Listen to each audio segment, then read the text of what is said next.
Assalamualaikum warahmatullahi wabarakatuh. Hai Sobat Data, Waalaikumsalam warahmatullahi kembali lagi di Ngota Ngobrolin Data episode edisi kemiskinan dan pertumbuhan ekonomi. Kali ini saya ditemanin oleh Ibu Siti Zuliana Fedi untuk mengisi materi dan ditemanin sama teman-teman OPD dari Dinas Pertanian dan Bapeda. Oke, kita langsung mulai saja ya. Silakan. Terima kasih yang terhormat Bapak Kepala BPS Kabupaten Lebong, kemudian yang kami hormati juga Bapeda, perwakilan dari Bapeda, kemudian dari Dinas Pertanian. Sebenarnya masih ada 2 dinas lagi yang belum datang, tapi tidak apa-apa, kita mulai saja.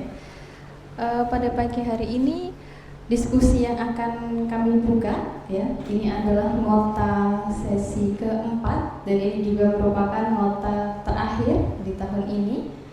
Jadi yang kami angkat adalah terkait kemiskinan dan juga pertumbuhan ekonomi, dan di sini kami rilis gitu ya, kami sampaikan kemiskinan di tahun 2024 dan kedua indikator ini adalah indikator kesejahteraan, sehingga akhirnya kami sambungkan gitu ya, kemiskinan dan pertumbuhan ekonomi.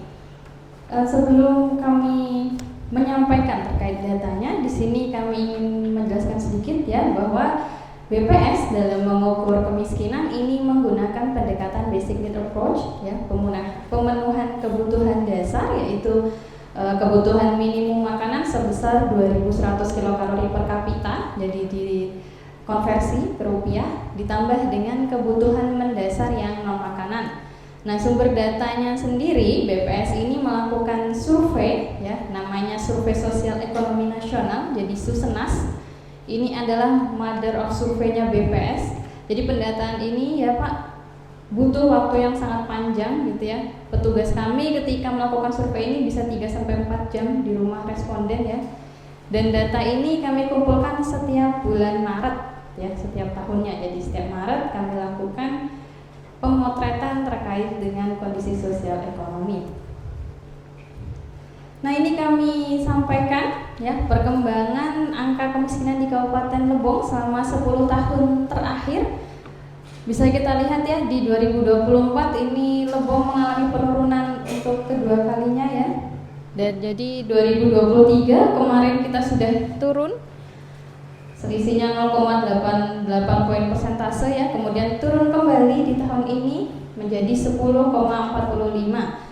Dan tentunya ini merupakan buah dari kerja keras kita bersama dalam mengentaskan kemiskinan. Dan kalau kita lihat ya selama 10 tahun terakhir ini, kalau kita nggak tarik garis lurus gitu ya, ini cenderung turun ya. Jadi bisa dikatakan bahwa kemiskinan Kabupaten Lebong ini ya beranjak turun ya, walaupun ada fluktuatif selama 10 tahun terakhir, tapi ketika kita tarik trennya ya dia mengarah ke perbaikan ya, turun kayak gitu.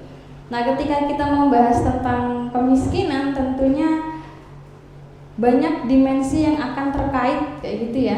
Seperti Bapak Ibu di Pemda, tentunya ketika ingin mengentaskan kemiskinan ya tidak semerta-merta hanya menggenjot pendapatannya saja, tapi juga di sektor yang lain ya. Karena memang kemiskinan ini multidimensi kayak gitu ya. Jadi ada di pendidikannya, di kesehatannya. Nah, di kesempatan kali ini mungkin tidak banyak yang bisa kami eksplor gitu ya. Kami sampaikan ke Bapak Ibu di Pemda.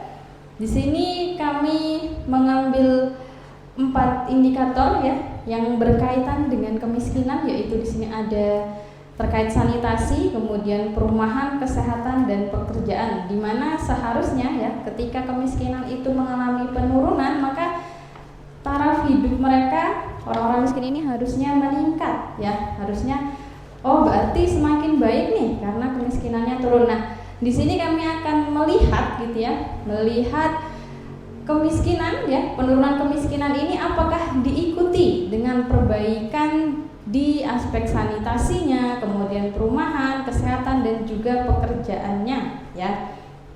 Ini data yang kami tampilkan, kita langsung ke grafiknya ya supaya lebih bisa memahaminya dengan mudah.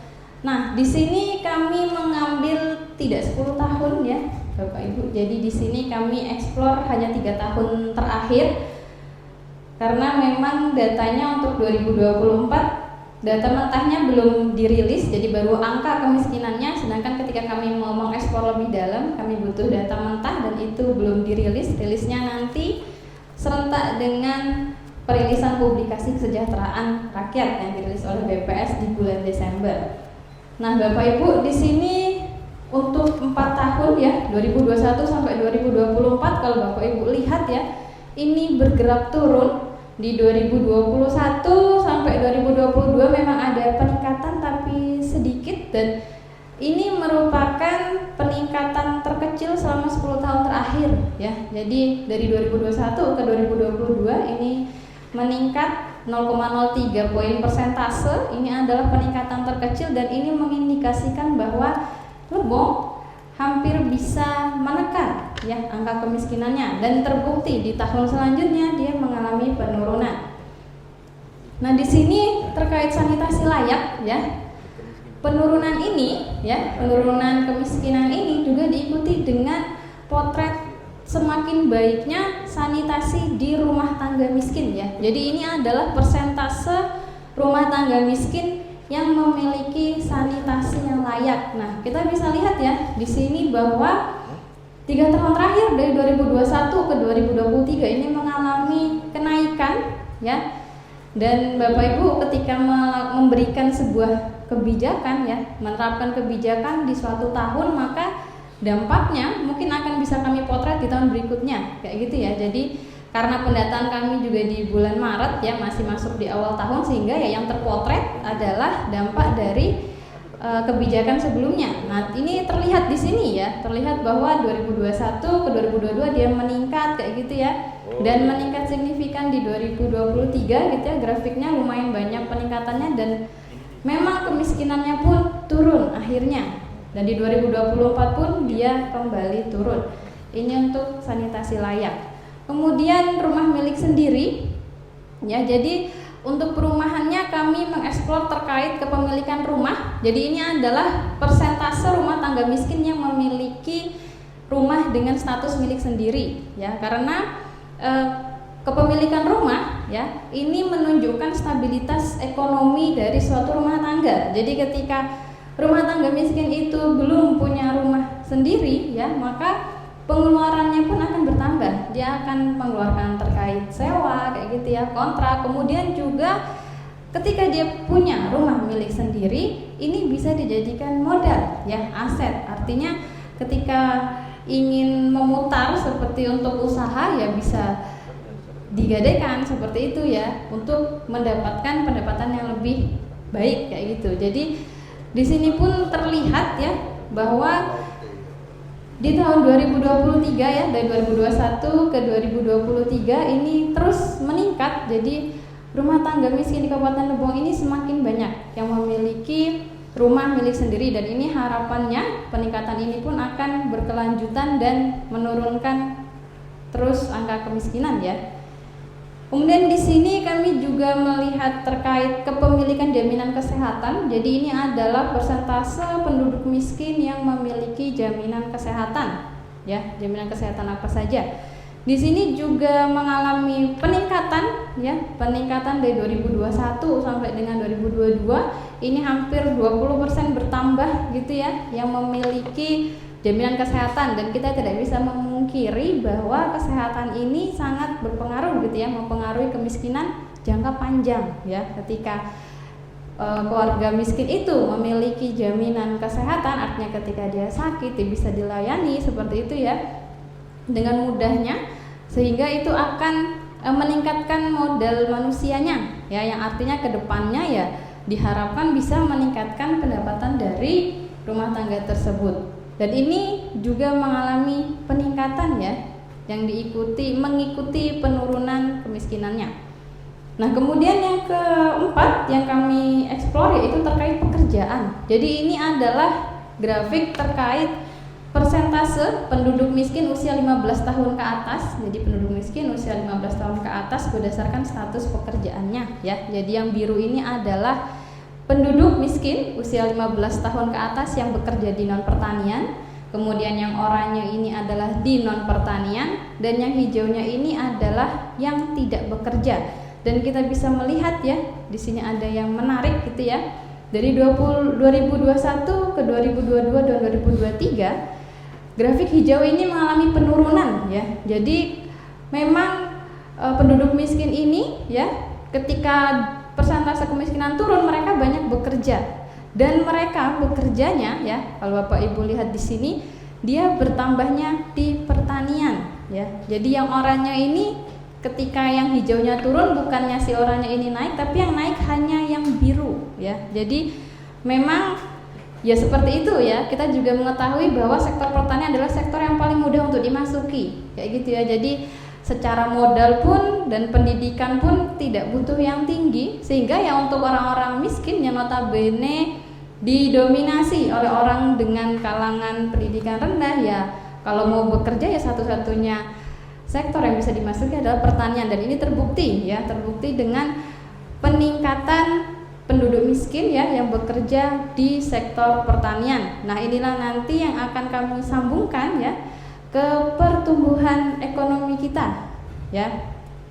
Oke, jadi di sini ya pada kesempatan kali ini, karena kemiskinan dan pertumbuhan ekonomi adalah dua indikator ya yang menggambarkan kesejahteraan, di mana seharusnya ya ketika kemiskinan itu turun, maka ditunjukkan dengan perekonomian yang semakin tinggi di daerah tersebut. Nah, di sini dari penjelasan saya tadi gitu ya, akan disambungkan ke pertumbuhan ekonomi di Kabupaten Lebong ini. Apakah demikian ya? Apakah di Lebong ini ketika kemiskinan itu turun lantas pertumbuhan ekonominya naik kayak gitu ya? Secara teori harusnya seperti itu, atau malah kemiskinannya turun, pertumbuhan ekonominya ikut turun? Artinya ada sebuah anomali di sana, ada apa seperti itu ya? Dan kemudian di sini harapannya nanti bisa menghasilkan sebuah kebijakan dalam menumbuhkan ekonomi ini yang disambungkan ke atau yang berdampak ke masyarakat miskin. Nah, untuk paparan kali ini, karena ini sudah lintas sektor ya, sudah multi sektor, dan akan kami lemparkan ya, bukan lempar ya, saya setorkan mic ini ke tim yang memang ahlinya ya Bapak Ibu. Jadi di sini mungkin saya bisa menyampaikannya tapi tidak selugas yang ahlinya. Jadi di BPS ini ada tim neraca wilayah dan analisis statistik yang memang itulah makanannya sehari-hari ya, menghubungkan satu indikator dengan indikator yang lain. Sehingga langsung saja untuk penjelasan berikutnya saya serahkan ke Ketua Tim Analisis BPS Kabupaten Lebong, Bapak Fadri, persilahkan. Baik, Bismillah. Assalamualaikum warahmatullahi wabarakatuh. Kami sedikit menyambung ya soal kemiskinan dan pertumbuhan ekonomi. Nah, dalam bukunya Economic Development, Todaro and Smith yang pakar ekonom Amerika menjelaskan bahwa kemiskinan dan pertumbuhan ekonomi itu akan membaik sendiri sembari kita memperbaiki dua pilar utama pembangunan, yaitu pendidikan dan kesehatan. Nah, yang kesehatan tadi, sanitasi layak, jaminan kesehatan, itu udah dijelaskan sebelumnya ya. Kalau untuk pendidikan, kita bisa melihat dari nilai IPM kita kan rata-rata lama sekolahnya kan terus meningkat kan ya. Nah, itulah yang menjadi indeks modal manusia ya. Kalau yang baru-baru ini sudah bukan IPM lagi, udah jadi IMM, indeks modal manusia, di mana komponennya adalah pendidikan dan kesehatan. Nah, di dalam bukunya juga, dalam teori yang sama, dikatakan bahwa ketika kita sudah mulai menanamkan modal pada manusia, maka pertumbuhan ekonomi kita itu akan meningkat dan kemiskinannya akan menurun. Namun, kita lihat grafiknya di Kabupaten Lebong. Nah, ini kan garis kemiskinan, yang ini garis kemiskinan, yang ini persentase kemiskinan. Sementara yang ini adalah pertumbuhan ekonomi, seperti nggak sinkron ya. Nah, kalau kita menanamkan modal pada manusia, itu emang akan ada lag. Jadi ketika kita membuat rumah sakit di tahun ini, maka kesehatannya nggak serta-merta meningkat di tahun ini. Bisa jadi di tahun depan, bisa jadi di tahun depannya. Jadi tingkat kesehatannya ya meningkat di tahun depan. Nah, kesehatan yang baik itu menjadi modal yang penting juga untuk menempuh pendidikan yang baik dan nantinya akan menjadi pekerja yang baik. Jadi kayak kesehatan dan pendidikan itu dua pilar yang nggak bisa dipisahkan. Orang harus sehat untuk menempuh pendidikan, dan ketika dia sehat dan berpendidikan baru bisa kerja. Orang harus sehat, orang sehat tetapi dia nggak berpendidikan sulit juga kerja ya. Kalau berpendidikan tapi sakit-sakitan kan juga sulit untuk kerja ya. Nah di sana.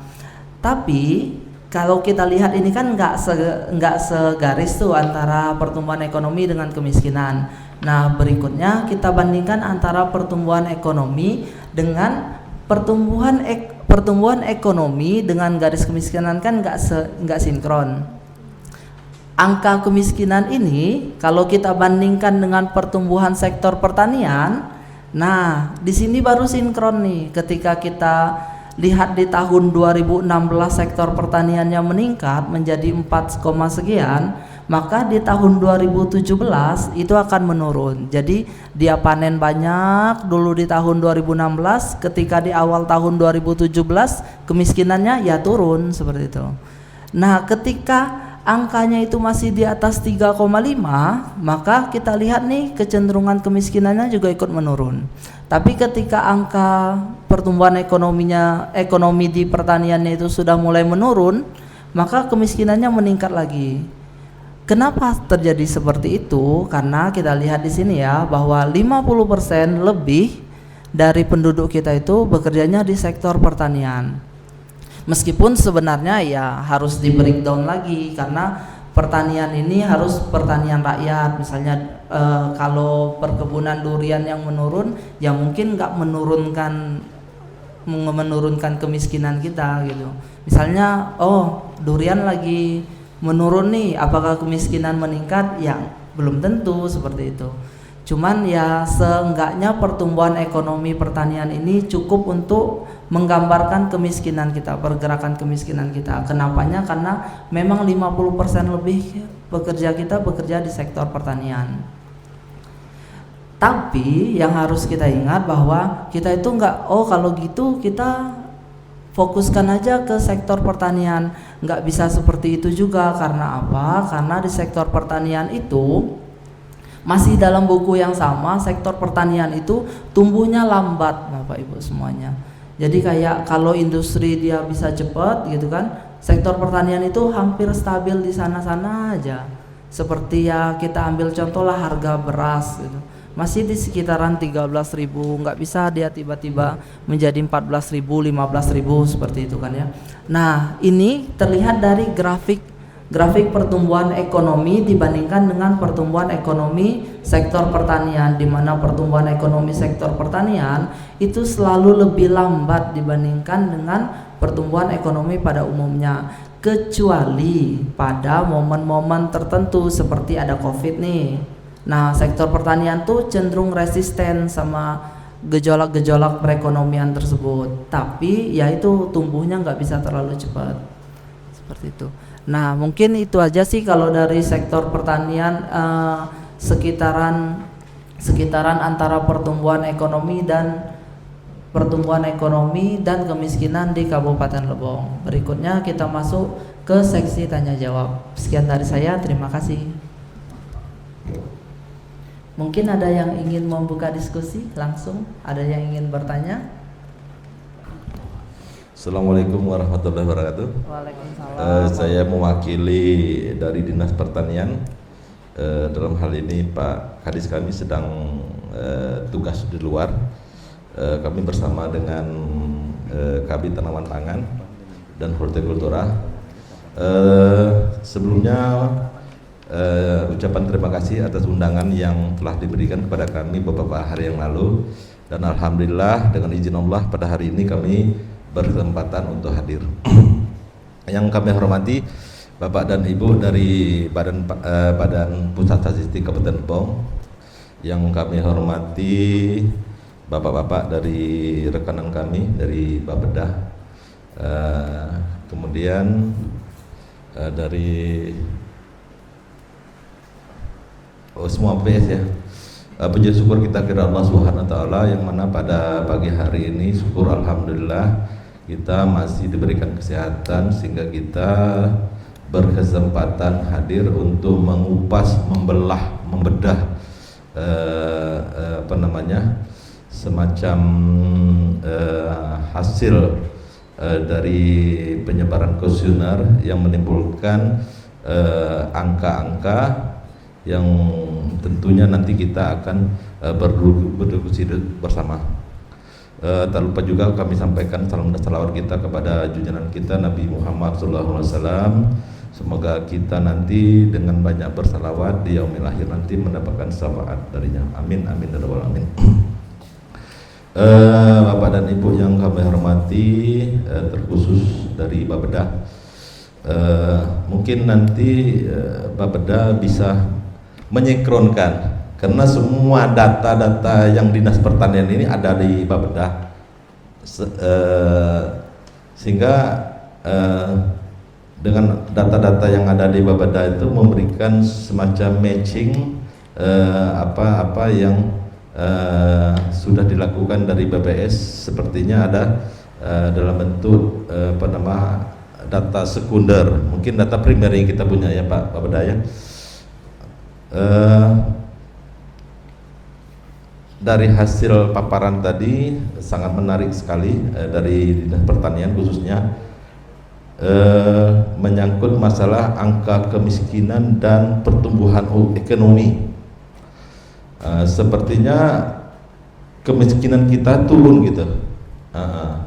Sepertinya kemiskinan kita turun dari 2021 12,00, kemudian 2022 meningkat sedikit, kemudian turun lagi sampai ke 11,15%. Sementara pekerja pertanian 39,24 terus meningkat sampai ke 52,27. Nah ini sangat menarik bagi kami, jadi bahan pertanyaan kami, kenapa terjadi fenomena data yang seperti ini. Nah itu mungkin nanti bapak-bapak dari BPS itu sekiranya nanti apa yang saya sampaikan kenapa terjadi demikian, mungkin dalam pengambilan sampel mungkin bukan di daerah petani, artinya bukan daerah pertanian persawahan. Nah sehingga terlihat bahwasannya pekerja pertanian itu terus meningkat, padahal kita sudah melaksanakan program MT2 ya kan, artinya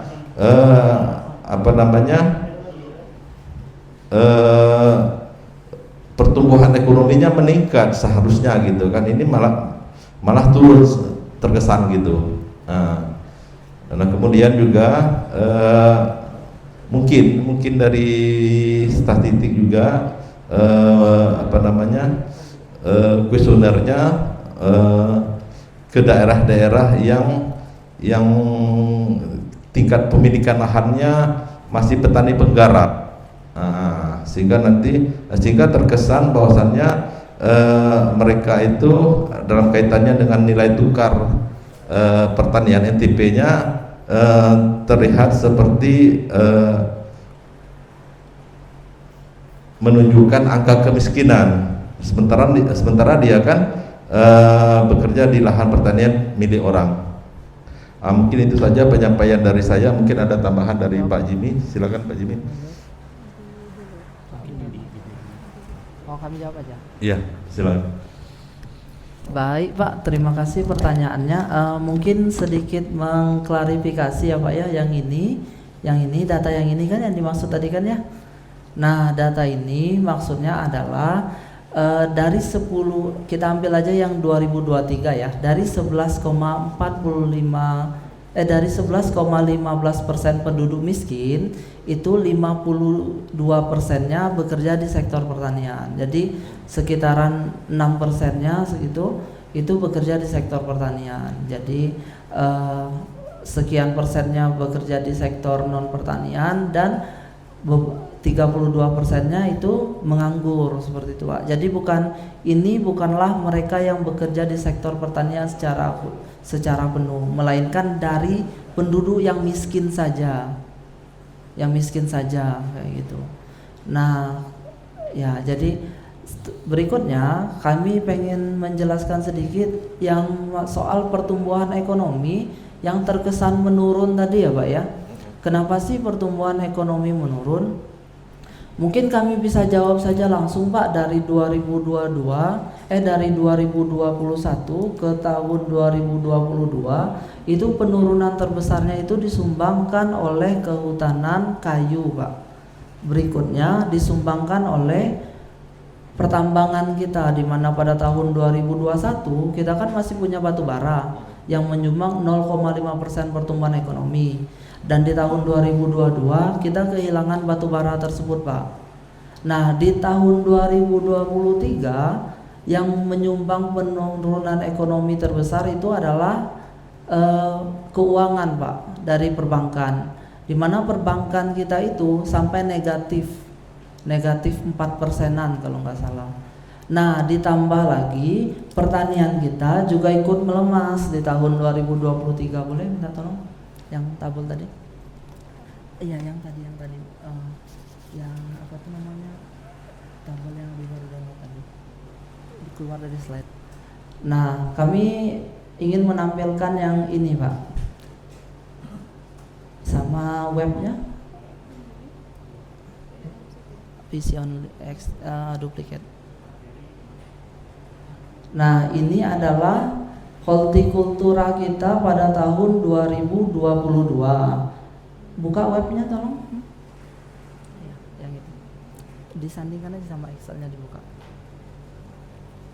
Nah sedangkan yang ini merupakan hasil hortikultura kita pada tahun 2023, yang di web 2023 ya. Nah kita lihat aja di ini 2024, tolong yang 2023. Sorry. Kita lihat aja di yang highlight sedikit-sedikit lah ya, maksudnya ya, nggak secara penuh. Oh, loading dong ternyata. Ya maaf ya, loading dulu ya sebentar ya.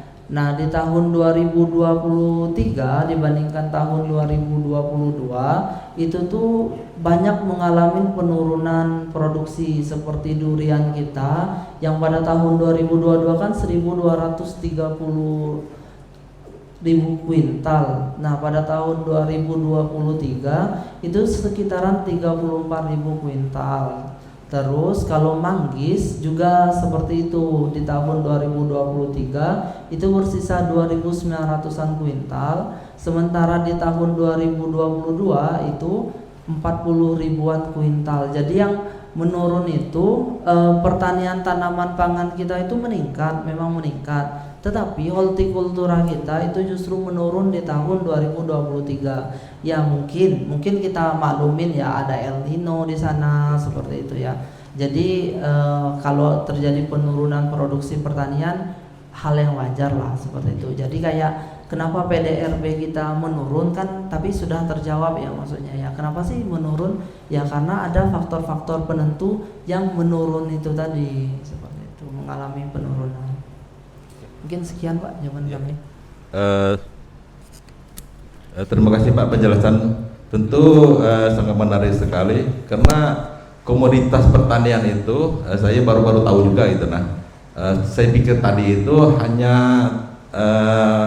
jenis padi-padian saja, persawahan. Dengan fenomenanya seperti itu memang betul Pak. Jadi memang komoditas pertanian itu sudah sangat banyak. Sementara dalam pengelolaannya masih bersifat tradisional, belum bersifat industri. Mungkin itu saja Pak. Terima kasih. Ya betul Pak. Ya betul Pak yang dibilang tadi.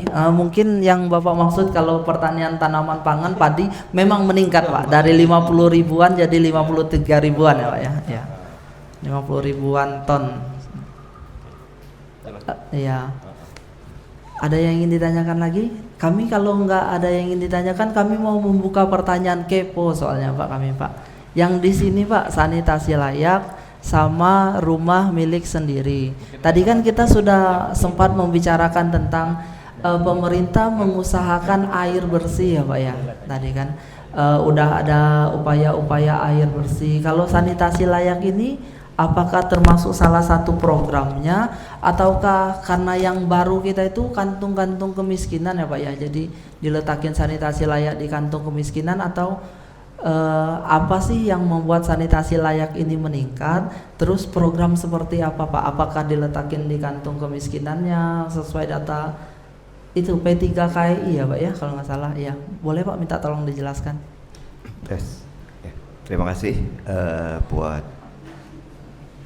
Pak Fajri. Sebelumnya selamat datang Pak Perwakilan BPS Provinsi Bengkulu Pak. Tadi saya disampaikan sama Pak Kepala Kabupaten Lebong dari Bengkulu dan seluruh hadirin yang hadir pada acara ngota pada kali ini. Untuk pertanyaan tadi yang disampaikan oleh Pak Fajri, betul Pak, di tahun ini kita ada pelaksanaan program revitalisasi jaringan air bersih. Seperti kita ketahui bersama, sanitasi itu adalah terdiri dari 5 variabel, mulai dari cuci tangan sampai yang namanya kebutuhan air layak dan aman.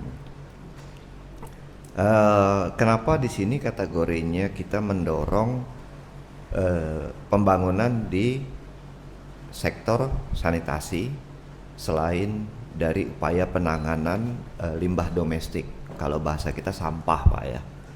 Di tahun 2023 dari awalnya itu kita pengelolaan limbah domestik itu masih menggunakan tenaga yang full dikelola oleh pemerintah daerah, tapi di tahun 2022 kemudian di tahun 2023 kita mendorong juga melalui pihak ketiga, karena kami melihat celah peluang untuk mendorong jasa pengelolaan persampahan sebagai salah satu mendongkrak PDRB Kabupaten Lebong. Makanya kebetulan kita lihat juga di dalam regulasinya memungkinkan hal tersebut. Pemerintah daerah di dalam pelaksanaan pengelolaan limbah domestik atau sampah tadi menggunakan pihak ketiga. Sesuai juga dengan amanat peraturannya bahwa pengelolaan sampah di sini lebih dititik beratkan kepada kawasan-kawasan permukiman yang ada ditetapkan di RT RW kita wilayah perkotaan Pak. Bukan berarti di perdesaan ditinggalkan, tapi pendekatan penanganannya yang berbeda. Itu kalau untuk yang disanitasi. Menyambung kemudian di tahun 2024 ternyata berdasarkan data P3KE setelah kami analisis juga masih banyak yang belum terpenuhi kebutuhan air bersihnya. Oleh karena itu juga berdasarkan data sebaran yang kami dapatkan dari Kementerian PMK Republik Indonesia, data P3KE itu kita ngambil kebijakan pembangunan revitalisasi air bersih tadi. Harapannya adalah karena salah satu sanitasi tadi adalah merupakan indikator kemiskinan. Nah, cuman saya tertarik juga nih Pak. Kalau Bapak tadi nanya, saya juga balas nanya, boleh Pak ya? Boleh. Namanya kan kita ngobrol artinya kan. Tadi Bapak menyampaikan di beberapa grafik terhadap 4 variabel kemiskinan, bukan sanitasi aja, ada juga dari jaminan kesehatan, kemudian juga ada dari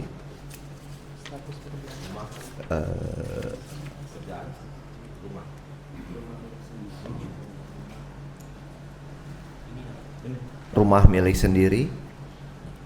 Nah, cuman setelah Bapak padankan nggak linear katanya ya tadi ya. Pertumbuhan ekonomi. Dengan pertumbuhan ekonomi ya. Nah, ini saya tertarik Pak untuk lebih dalam gitu. Kok bisa nggak tertarik gitu kan? Di mana tidak tertariknya? Ini kan buat kami di Bapeda ini kan menjadi bahan analisa lagi gitu kan. Padahal kalau yang namanya bangun rumah udah pasti ada belanja material kan Pak. Belanja material kan juga salah satu sektor pembentuk PDRB. Kemudian Jamkesda tadi, Jamkesmas itu juga salah satu sektor PDRB kan melalui jasa kesehatan. Saya jadi bingung gitu, loh kok nggak ketemu gitu ya. Nah ini gimana cara penghitungannya, cara menganalisanya, metode pendekatannya seperti apa, kemudian formulasi ketika kami nanti membantu. Jujur kami juga butuh masukan Pak. Ketika kami akan nanti memproyeksikan sebuah target-target di dalam perencanaan pembangunan, jadi kami udah ketemu pola persamaan matematikanya Pak, gitu kan. Kalau memang teman-teman BPS itu bisa menyampaikan tadi, artinya kan sudah ada nih Pak pola persamaannya kan dari grafik tadi. Nah, itu mohon disampaikan Pak, supaya apapun yang menjadi arah kebijakan kami maupun strategi kami itu nggak bias terhadap apa yang disampaikan tadi. Kok nggak mengarah kepada peningkatan pertumbuhan ekonomi, padahal sektor-sektornya ada di dalamnya. Mungkin itu Pak dari saya sementara yang bisa saya tanggapi, dan sekaligus menanyakan untuk bisa bahan jadikan diskusi selanjutnya. Baik, terima kasih.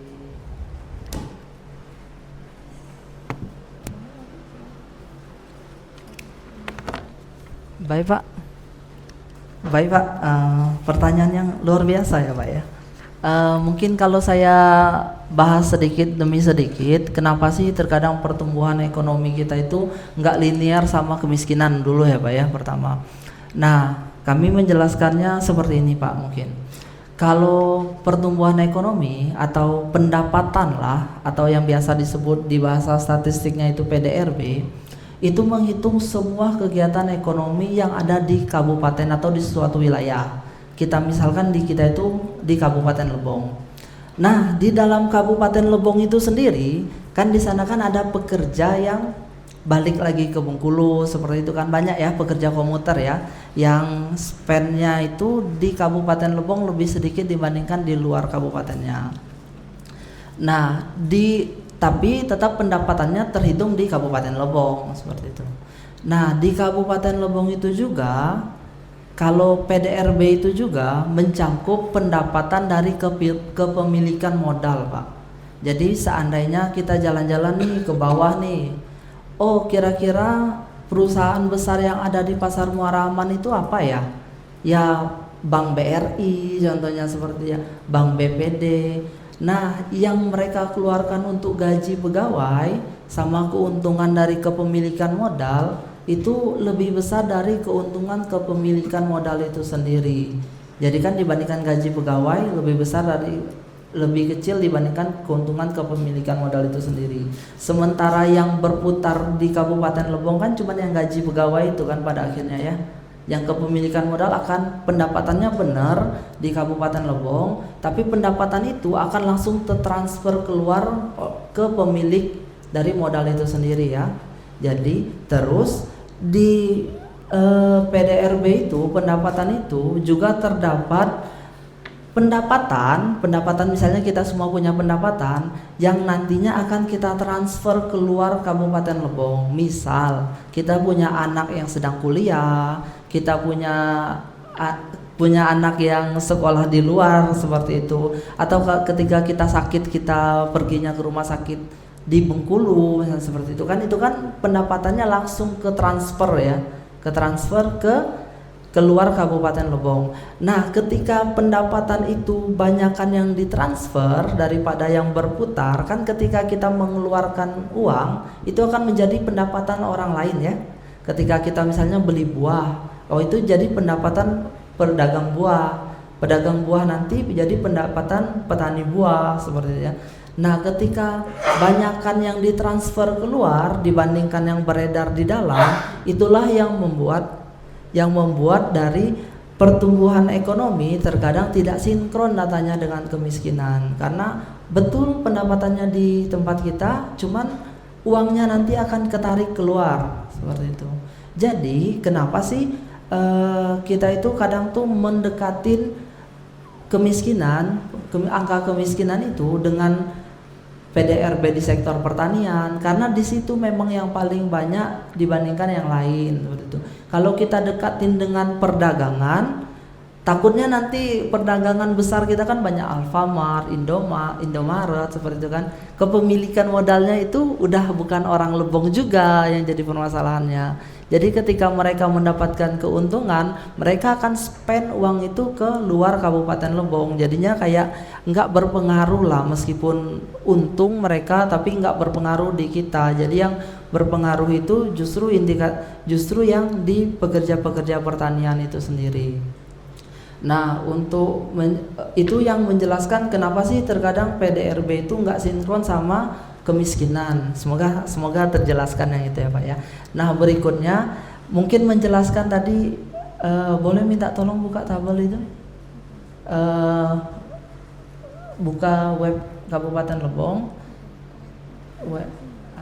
Nah, kalau misalnya kenapa sih kita itu kalau dipikir-pikir nggak tumbuh atau pertumbuhannya tuh menurun, laju pertumbuhannya itu menurun dibandingkan tahun 2022, ya seperti yang dijelaskan tadi bahwa penurunan kita itu disebabkan faktor-faktor yang sebenarnya perusahaan besar yang terpengaruh, seperti perbankan yang minus 4%-an itu tadi ya.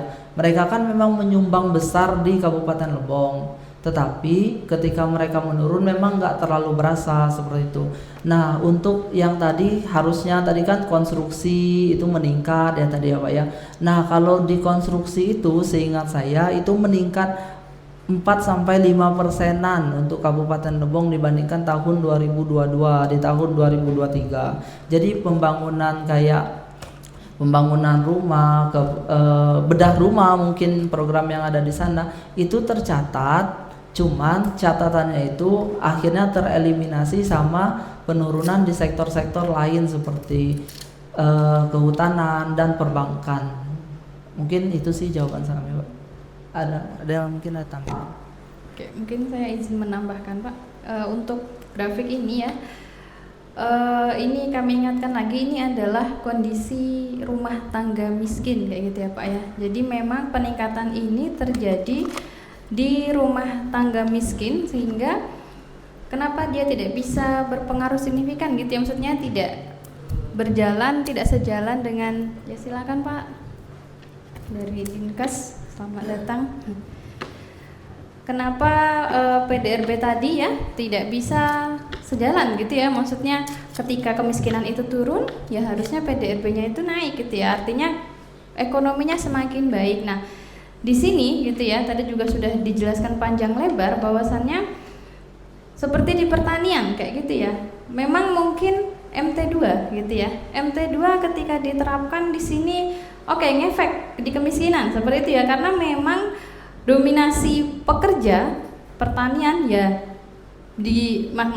dominasi yang orang miskin ya banyak kerja di pertanian kayak gitu, sehingga MT2 ngefek gitu ya, ada efeknya di kemiskinan. Tapi di PDRB kenapa turun juga, karena itu tadi ya, PDRB itu dia mengambil seluruh produksi dari seluruh sektor ya, dan kita bisa lihat juga di sini pertumbuhan dari laju sektor ekonomi ya, sektor pertumbuhan ekonominya itu yang lambat kayak gitu. Jadi mau kita tambah terus di pertanian ya tidak bisa mendongkrak PDRB-nya kayak gitu ya, karena memang ya dia sudah lajunya lambat kayak gitu ya. Dan yang berpengaruh signifikan gitu ya ke PDRB di Lebong ternyata ya bukan hanya dari pertanian tanaman pangan kayak gitu ya, dan ternyata ya di hortikultura dan banyak, ketika PDRB itu yang ngomongnya sudah multisektor semua, sehingga ketika di kemiskinan mungkin berefek ya orang miskin di sini memang kebanyakannya ya di padi kayak gitu. Ketika kami turun ke lapangan ya mereka bergerak di padi kayak gitu ya, di perkebunan kayak gitu, yang sayur-sayuran mungkin lebih sedikit karena memang di sini pekerja di pertanian juga termasuk yang buruh panen itu kayak gitu ya, sehingga ketika ada MT2 dia ngefek di kemiskinan kayak gitu, tapi di PDRB belum tentu ya. Di sini juga peningkatan di kepemilikan rumah ya orang miskin gitu ya. Mohon maaf, ketika dia bisa membangun rumah ya mungkin materialnya tidak sebanyak ketika yang membangun adalah orangnya mampu kayak gitu. Dan grafik ini adalah grafik rumah tangga miskin ya. Jadi persentase rumah tangga miskin yang memiliki rumah dengan status milik sendiri ya meningkat kayak gitu. Kemudian untuk di jaminan kesehatan ini adalah kepemilikan ya Pak ya. Jadi di sini ini bukan angka akses ya, bukan akses ke pelayanan, tapi dia lebih ke kepemilikan kayak gitu. Jadi kepemilikan BPJS-nya kayak gitu. Nah ini mereka meningkat kayak gitu. Mungkin seperti itu. Baik, Ya. dipersilakan Kak Jimmy. Iya, terima kasih Pak atas kesempatannya. Mungkin ini sangat menarik sekali karena memang seperti yang dari rekan Bapeda tadi sampaikan, angka-angka ini adalah sebagai salah satu bahan pertimbangan kami dalam menyusun kebijakan seperti itu ya. Artinya program dan kegiatan yang akan kita luncurkan untuk masyarakat itu ini salah satu menjadi masukan karena dalam perencanaan itu memang angka dan data itu jadi yang utama seperti itu. Nah mungkin sedikit Pak mau bertanya juga karena di sini selalu kalau acara anggota ini banyak belajarnya sebenarnya gitu ya.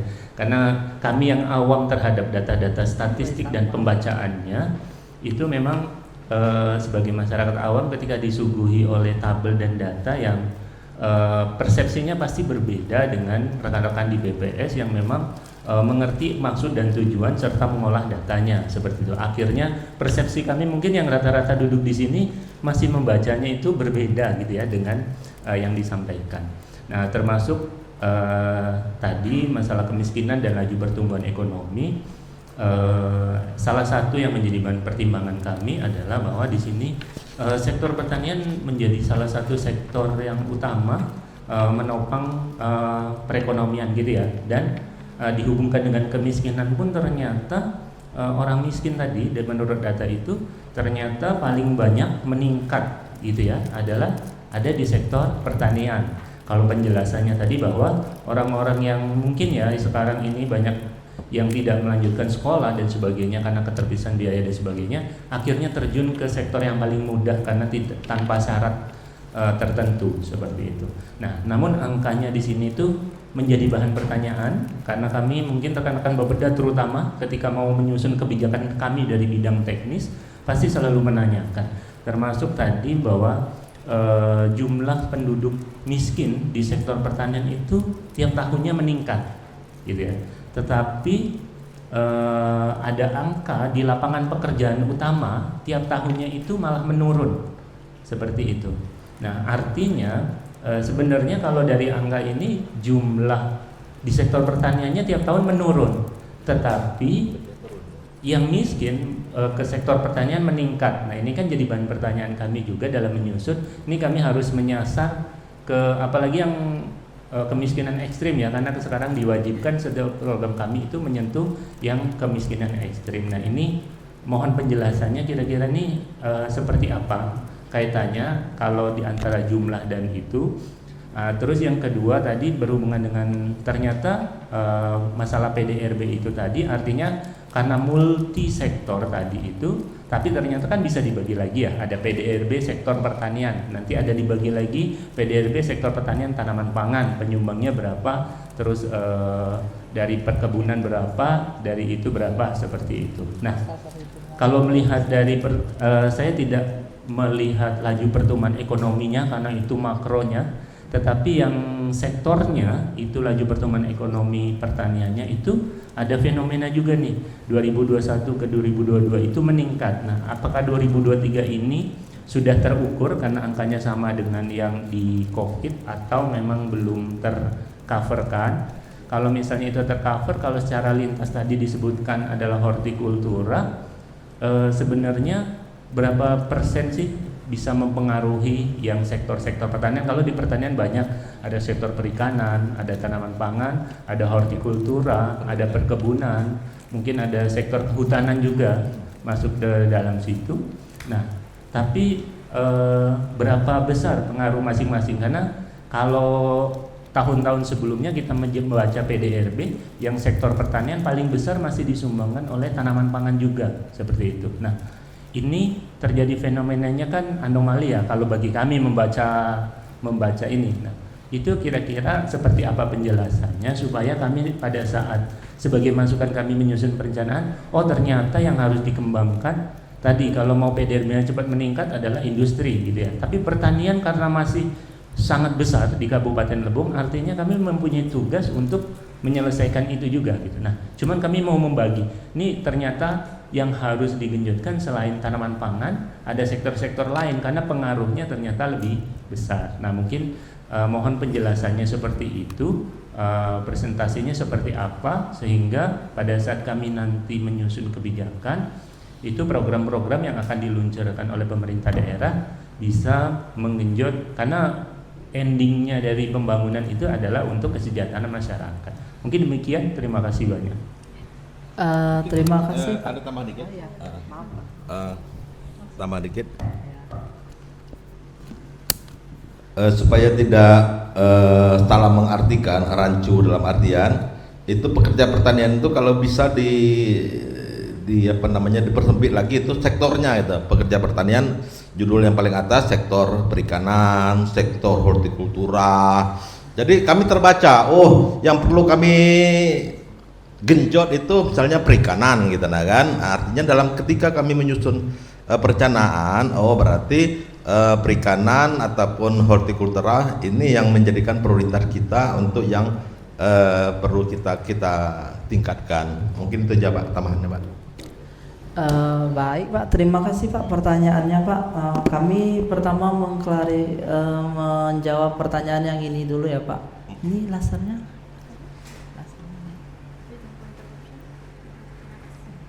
Nah, kami menjawab yang ini, mungkin yang ini yang ditanyakan Pak Jimmy ya. Dari Pak Jimmy tadi kok pekerja di sektor pertaniannya justru menurun ya pada tahun 2023. Nah, betul Pak, menurun di tahun 2023 aja mungkin ngomongnya ya. Tahun 2020 ke 2021 kan meningkat.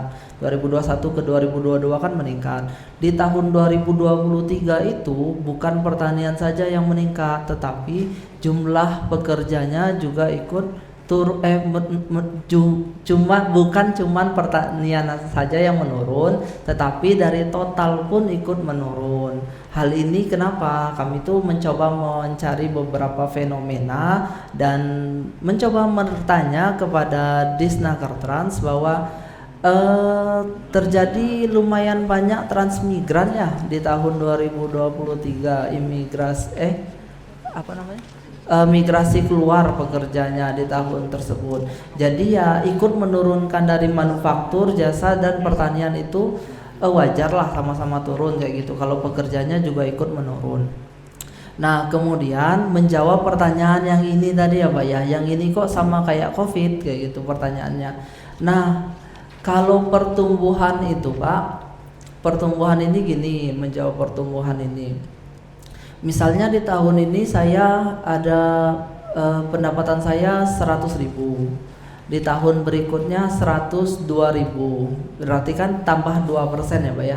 Di tahun berikutnya pendapatan saya 103.000, berarti kan itu sebenarnya nambah 1.000 di tahun sebelumnya ya. Nah, tapi kalau kita buat grafik pertumbuhan ya kayak menjadi menurun pertambahannya, padahal sebenarnya di sini meningkat. Secara keseluruhan pertanian di Kabupaten Lebong itu meningkat, tetapi memang ada sektor-sektor yang mengalami penurunan. Yang mengalami penurunan itu terutama di sektor di hortikultura, baik itu tahunan maupun musiman ya. Berikutnya yang mengalami perlambatan itu dia tetap positif sama kayak tadi 102.000 ke 103.000, dia itu tetap positif, cuman positifnya enggak secepat sebelumnya. Itu adalah sektor kehutanan dan perikanan, di mana kalau kehutanan itu juga bisa tergambar dari mungkin ada teman-teman yang industri kayu seperti itu. Yang kenapa sih di tahun 2023 kayu susah? Mungkin jawabannya dijaga polisi ya. Mungkin jawabannya itu kali ya, beberapa ya, dijaga polisi gitu. Nah, tapi sektor kehutanan itu menurun karena beberapa hutan kita itu sebenarnya bukan hutan produktif Pak, melainkan hutan lindung. Jadi kayak yang sebelumnya dipanen itu sebenarnya nggak boleh dipanen lagi. Nah yang nggak bisa dipanen itu akhirnya merembet ke pertanian kehutanan dan industri furniture, merembetnya ke sana di kehutanan. Dan kita tahu lah ya, kalau di sini sama-sama tahu ya bahwa di Lebong ini ada beberapa banyak hutan itu yang sebenarnya bukan hutan produktif, tapi sebelumnya di salah kayak gitu kan, kemudian mulai diperbaikin kegunaannya seperti hutan lindung, hutan masyarakat seperti itu. Nah, yang di sana Pak yang membuatnya itu untuk pertanyaan apakah boleh per subsektornya itu sendiri, itu kami konsultasi dulu ke provinsi ya Pak ya, soalnya kan kami terpusat, jadi keseragaman itu diperlukan. Jangan sampai di sini ngasih sampai subsektor, di tempat lain nggak boleh sampai subsektor seperti itu. Jadi kami mohon maaf, kami konsultasikan dulu untuk yang itu ya Pak ya.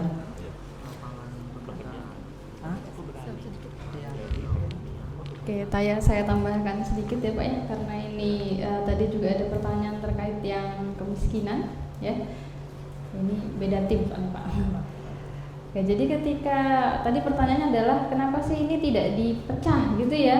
Kenapa BPS ini suka sekali dengan data agregat yang Pemda itu ketika mau cari tahu tuh agak susah karena agak rinci gitu ya, seringkali seperti itu. Nah, itulah BPS gitu ya Pak ya, karena memang tugas kami adalah instansi yang menyajikan data makro, dan ini adalah hasil survei ya. Dan kami klarifikasi sedikit bahwa survei ini itu sampelnya tidak kami yang memilih ya Pak. Jadi ini adalah by model gitu ya, by metode, by system, di mana ini mewakili ya. Ini adalah sampelnya semuanya mewakili dengan standar kesalahan yang paling kecil kayak gitu Pak. Jadi data yang kami punya saat ini adalah data yang mendekati benar ya, karena memang BPS adalah instansi yang menyajikan data berkualitas, artinya kami bisa mengatakan ini benar sekian persen kayak gitu data kami. Nah,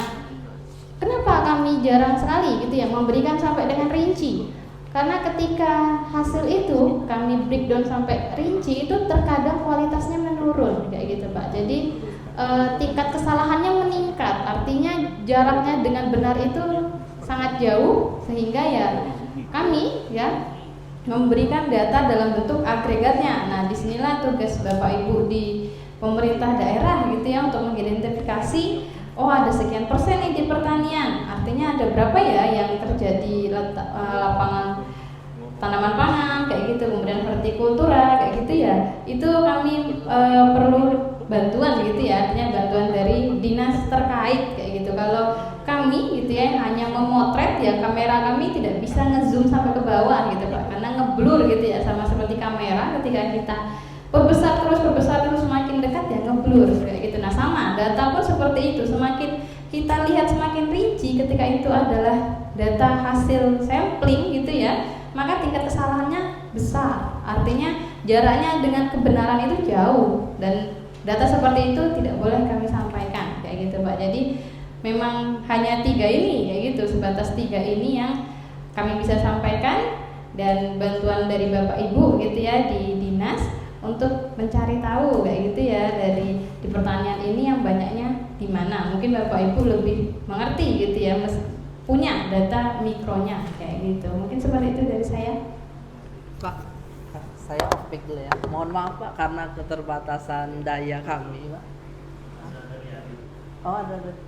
Boleh. Hah? Masih ada waktu? Boleh. Masih berapa? Masih cukup.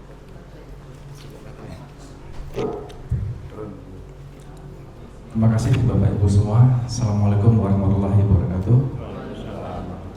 Perkenalkan, saya dari BPS Provinsi Bengkulu Pak, nama saya Ari. Mungkin saya kalau nggak menanggapi agak kurang ya. Kalau mau bertanya mungkin kurang pas juga.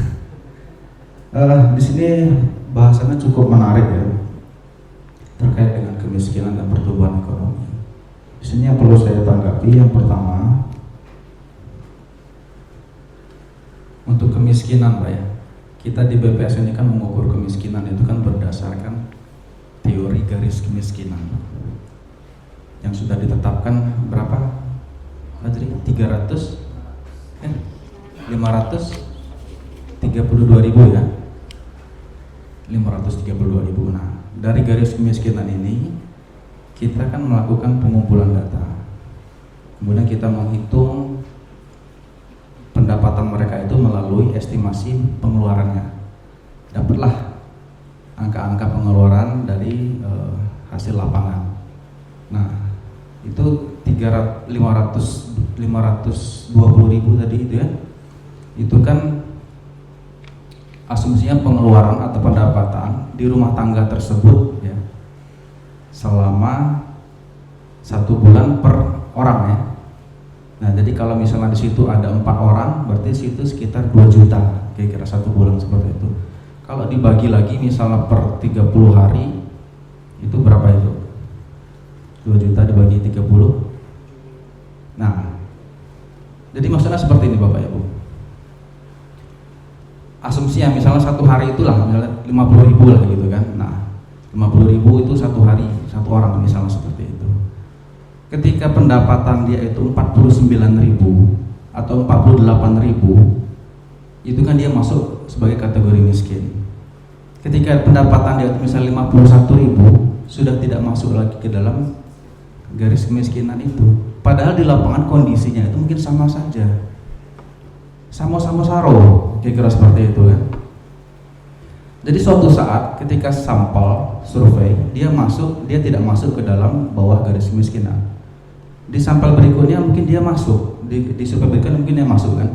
Jadi sementara ini mungkin penurunan garis kemiskinan kita itu banyak faktor-faktor yang mempengaruhi, faktor-faktor yang bersifat temporer, kira-kira seperti itu. Jangan-jangan mungkin ini bisa diduga penurunan ini kebanyakan dari yang non makanan ya, begitu Pak Bu Siti mungkin. Karena mungkin dari dari faktor makanan mungkin sebenarnya mungkin hampir stagnan gitu kan. Nah, apakah itu mungkin gara-gara ada kebijakan yang non makanan seperti sanitasi dan lain sebagainya, mungkin di situ. Jadi ini juga mungkin sebagai informasi ya ke Bapak Ibu semua bahwasanya penghitungannya itu seperti ini gitu. Nah, ini juga bagaimana dengan ininya? Mungkin apakah bisa dilihat juga ketimpangannya di sini kan? Ya, ketimpangannya. Karena kita lihat di sini kemiskinannya di sini dia menurun gitu kan. Tetapi pertumbuhan ekonomi juga menurun. Nah, mungkin bisa juga digali lagi ketimpangan kemiskinan seperti apa, dan apakah ada kejenuhan di sektor pertanian ini mungkin juga gitu Bapak Ibu. Kalau kita lihat mungkin pertumbuhannya segitu-gitu aja gitu kan, artinya di sini ada kejenuhan dalam pertumbuhan ekonomi. Tentu di sini juga perlu ada upaya yang lain gitu kan, bisa intensifikasi ya, ekstensifikasi, mungkin Pak Jimmy lebih paham ya, atau ada inovasi lain, atau mungkin kalau semakin maju daerah itu maka dia lebih kepada transformasi struktur ekonomi di situ. Pertaniannya semakin mengurang kontribusinya, tetapi di industrinya semakin meningkat gitu kan. Itu untuk mengatasi faktor-faktor yang menyebabkan kejenuhan daripada sektor ekonomi. Lalu juga mungkin saya menanggapi juga terkait dengan estimasi tadi kan, kenapa di BPS itu hanya bisa sampai sektor saja gitu kan, sektor pertanian, sektor industri gitu kan. Karena dalam perancangan ya Bapak, dalam perancangan surveinya, berbagai survei ya, apalagi untuk pertumbuhan ekonomi, itu perancangannya itu didesain hanya sebatas sampai dengan sektor untuk di kabupaten kota. Kalau di provinsi bisa gitu kan. Itu ada faktornya kenapa didesain sampai dengan sektor, karena ada anggaran, waktu pelaksanaan dan lain sebagainya. Itu jadi hanya bisa melakukan estimasi sampai dengan sektor. Datanya ada itu Pak sampai dengan subsektor, tapi kalau kita keluarkan itu bias Pak, nanti masalah kesasar nanti, kesesat nanti. Itu. Kemudian kalau untuk ini juga Pak, mungkin ada tanggapi terkait dengan metodologi Pak. Itu kita dalam memilih sampel tadi sudah disinggung juga oleh Ibu Siti ya. Kita mengikuti modeling yang sudah bisa dikaji secara ilmiah gitu kan. Dan juga penarikan sampelnya juga mengikuti teori di mana dalam pemilihan sampel itu Pak, itu asumsinya itu semua itu berkesempatan untuk terpilih. Karena menganut teori peluang di situ kan. Jadi kita bukan memilih itu suka-suka kita mau yang mana yang mungkin di sini yang sektor pertaniannya banyak gitu kan, bukan seperti itu. Tapi ini bagaimana kita menerapkan teori-teori dalam ilmu peluang agar semua sampel itu memiliki kesempatan untuk terpilih. Baru nanti kita ada stage-nya lagi, ada tahapan-tahapan lagi, sehingga dari pemilihan wilayah dulu baru sampai ke pemilihan rumah tangga sampel, baru ke sampai dengan individunya itu ada tahapan-tahapannya, sehingga kita tidak bisa mengatur ini Pak, mengatur yang mana sampelnya yang mana bukan gitu. Mungkin itu dulu Pak yang bisa saya tanggapi, barangkali kalau masih ada waktu ada tanggapan yang lain. Terima kasih. Assalamualaikum warahmatullahi wabarakatuh.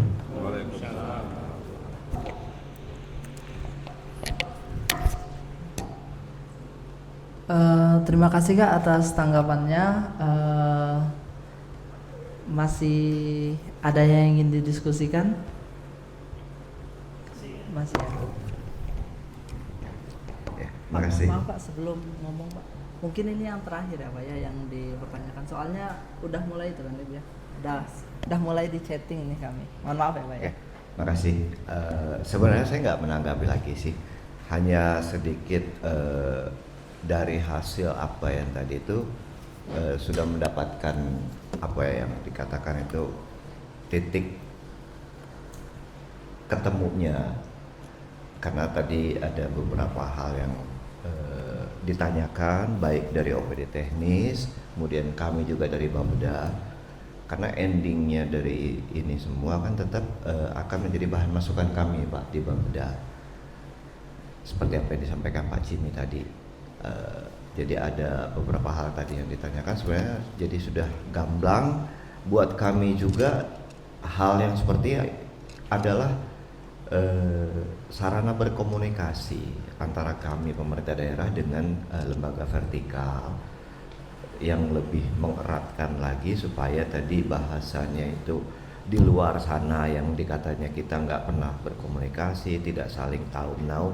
Disinilah yang kami merasa dari 3 season sebelumnya sampai ke season hari ini terakhir bahwa sangat penting artinya keberadaan BPS di dalam memberikan masukan kepada kami di pemerintah daerah dalam hal penyusunan perencanaan pembangunan, baik itu sifatnya arah kebijakan maupun strategi yang sifatnya jangka pendek untuk tahun berikutnya terutamanya.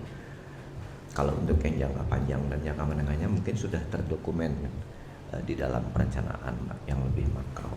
Itu aja Pak yang saya mau sampaikan sebagai akhir. Sekali lagi kami atas nama Kepala Badan Bapeda yang kebetulan juga hari ini dalam posisi yang tidak bisa hadir, menyampaikan permohonan maaf, sekaligus juga menyampaikan terima kasih yang sebesar-besarnya kepada Badan Pusat Statistik Kabupaten Lebong yang telah melaksanakan kolaborasi Pak selama 4 season ini dan memberikan dampak positif juga buat kami di khususnya Bapeda Kabupaten Lebong. Itu saja Pak. Mungkin jika tidak ada yang ingin didiskusikan lagi, kami dari pihak BPS Kabupaten Lebong mengucapkan terima kasih atas partisipasi aktifnya. Mohon maaf jika banyak kesalahan yang terjadi selama hari ini, mungkin hari-hari sebelumnya saat ngota lainnya. Kami akhirin ngota hari ini, kami tutup. Wassalamualaikum warahmatullahi wabarakatuh.